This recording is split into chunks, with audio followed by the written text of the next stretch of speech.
It is the second day of July. Good morning and many thanks for joining us in this edition of Weekend Express. My name is Michelle Ngele. For the next 2 hours, we'll be bringing you up to date with the latest news making headlines in and out of Kenya.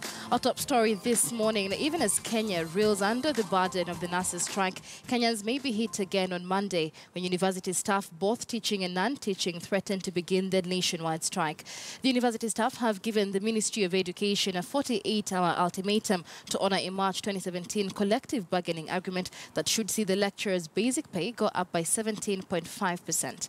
But Education Cabinet Secretary Dr. Fred Matiang'i says the government is already implementing the CBA, insisting at least half of the 10 billion shillings demanded by the staff has already been released. KTN's Timothy Otieno with that report. Solidarity forever. It's the sound of a tune all too familiar for anyone who has been monitoring Kenya's labor force. University staff under the umbrella of the Kenya University Staff Union yet again threatening to go on strike come Monday if funds promised to them by the national government are not deposited into their respective bank accounts. Sisi tutaanza kufanya nini?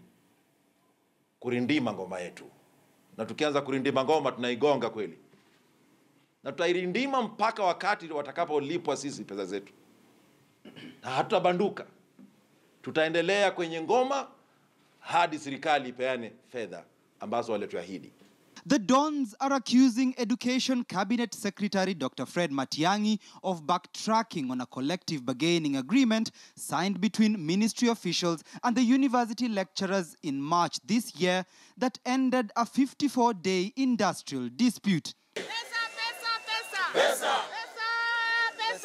In that agreement, the national government would offer 10 billion shillings to the lecturers that would have them receive a 17.5% pay hike in their basic salary, as well as 3.9% increase in house allowance.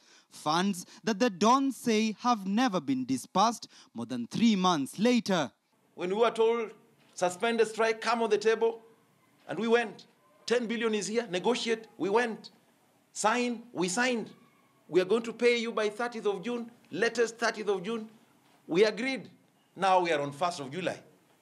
Where is the money? But the Education Cabinet Secretary, through a press statement, insists the funds have been rolled out, stating, quote, the Ministry of Education has wired half of the amount, a total of 4.775 billion Kenya shillings, into the respective bank accounts of 31 public universities and colleges.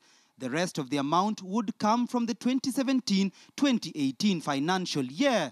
It is therefore my appeal to UASU to withdraw its planned strike and encourage its members to go on with their duties uninterrupted. End of quote. But the university's academic staff union will hear none of that. The Union Secretary General Constantine Wasonga promising on Friday to lead the country's largest strike, stating this will be the grandmother of all strikes. Our members, we are hereby telling you, if you do not receive money latest by Monday, 3rd of July, 7 o'clock in your accounts, at 8 o'clock, gather in your respective meeting points in the universities to start a massive withdrawal of labor. If the Dons make good their strike, it will be the second time just this year alone that university lecturers will have boycotted work due to issues with implementing a collective bargaining agreement. No work! Yet another group on the same trend are nurses who are in their second such strike this year, with the medics marking their 27th day out of office Saturday. The looming stalemate is likely to affect more than 30 public universities in the country, with over 500,000 students at the risk of having their semesters disrupted. Timothy Otieno, KTN News.